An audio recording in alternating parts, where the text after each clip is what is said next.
Beauty is not defined by weight. I have struggled a lot with my body image. You know, I'm coming to terms with the fact that you don't have to be model skinny to be considered beautiful, and I think it's really important, and I think everyone else should know that.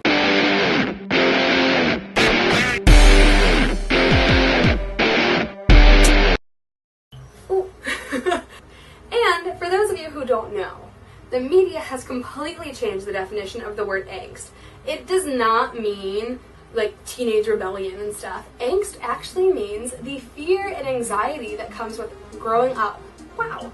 I got that from Merriam-Webster's dictionary app, so, you know, look it up, get a dictionary, be a civilized, educated human being who uses the term angst in the proper way. I have had multiple quarter-life crises since leaving and arriving at school and through very different stages of my life. So, you know, I am a very angsty individual, but if you go with like teenage angst where you're rebellious and you're gonna do whatever you want to do, it comes with growing up and aging, because, you know, as you find out who you are, you want to become that person. And angst is kind of, in today's slang way, angst is used to describe people who spite other people's wishes and opinions in order to get what they want, whether or not they actually want it. Some people could describe someone being spiteful, like if someone's parents are like, you cannot get that piercing, and they go out and get that piercing, that's considered spiteful and angsty. And you know what? If that's who that person thinks they are, I think they should go out and get that piercing. And I think they should be able to dye their hair blue and like wear whatever you want to wear. It doesn't matter what other people say, because they're not you and they don't quite understand your perspective on life and what you're going through. And I think that's really, really, really important. I have met so many people, and I've gone through so many different opportunities just because I've been open-minded to them. You know, I've joined a sorority, helped me to meet 70-something of the greatest people that I have ever met in my whole entire life. Choosing my college was an open-minded decision. My parents were like, hey, check out this liberal arts school, and I was like, okay, maybe I will, and then I did, and I was like, I hate it, but I'm gonna go here anyways, and you know what? Best decision ever. Be open-minded, and it's going to take you to various locations, and you're going to meet various people. It's going to be splendid. If you think something's wrong with you, chances are something is. I have had very few times in my life where I've been like, this is going to happen, and it happened, and I was like, oh, good lord. I went to my counselor and I was like, I'm probably depressed, and then it came back that I have depression and anxiety, which I did not realize I had, but I apparently do. You know, if you know yourself best, so if you think that there's something wrong with you, chances are there's probably something wrong with you, and you should pursue whatever it is that is wrong with you, because it's not good to sit there and be like, something good's wrong with me, but I'm not really going to check into it. Recently, I have been offered to work with a upcoming video game. I have sort of have a band. A producer, a musician from Kansas, and his wife came up to me at a coffee house, and they were like, you have a beautiful voice. We want to produce you a CD.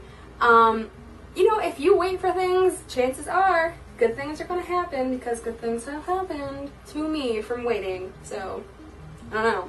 Check it out. Test it. See how it works for you. If you don't believe that it's golden, then you're probably pretty wrong. I have learned more than anyone else that if you don't respect other people, then you're not going to get respect, and that's going to make you feel like crap. So respect other people, but I don't know, just respect other people. R-E-S-P-E-C-T means to me. R-E-S-P-E-C-T.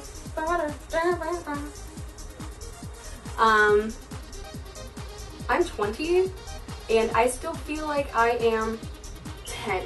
So, or 5, or, you know, I just don't feel like I'm 20 yet, and time's gonna go by so fast. In the words of John Mayer, number 12, the real world is just a lie you've got to rise above. Nobody actually knows what they're doing. You're told that there's the real world, and then there's your world, and basically whenever you're outside of high school, it's the exact same thing. People are cutthroat regardless of where you're going. If you think being in an adult job with business suits and stuff like that is going to make you mature because everyone else is mature, you are in for a surprise, because those people do not care. They're going to stab you in the back just to get the position that you were offered. So suck it up, deal with it. The real world is just like high school in a way. Dog eat dog. Be honest with your opinions, but please respect other people. Do not tell them and berate them based off of their opinion. Do not be like, your opinion is wrong because it's not my opinion. Like, we all have different environmental factors and generational aspects that play into why we think the way that we do. I think a million times differently than my parents and my siblings. So, you know what, but we still figure out how to live in harmony and hang out and be cool with each other. So you have to learn how to do that, because it's life, and you're gonna meet people that you don't exactly get along with, you don't have the exact same views, thoughts on, but you know what? You can be friends with them because they want to be friends with you, sort of. Or they can be, like, I don't know. Test it out. Don't tell people that they're wrong whenever they're right, because that's the way that they see it. Perspective is everything. Once upon a time, I wrote a very strongly worded letter to my parents about thinking that I was depressed in, like, it was like 6 years ago, whenever I was a freshman in high school, and because of the way that I worded it, I ended up grounded, because it sounded like I was chastising the way that they raised me, and that's not exactly how I wanted it to sound. So you know what, based off of that and a few other times in my life, I mean, I am so good at using words, but words do not like me sometimes. Oh, We're the Incarnate lyrics. Got away with words, and that's the cause of all my problems. Right there. Perfectly describes my life. I have recently gone to a funeral for one of my friends' moms, who is very young, but she died of breast cancer. And, you know, like, that's terrifying, because she's not, I mean, like, she's like my parents' age, and my parents aren't that old. And whenever you think about it, like, that's gonna be me in 20 more years. Like, that could be me in that exact same situation. And, like, just never take for granted what you've got, because one day you're not gonna have it, regardless of if it's youth or time or just anything. Just don't take life for granted in the end.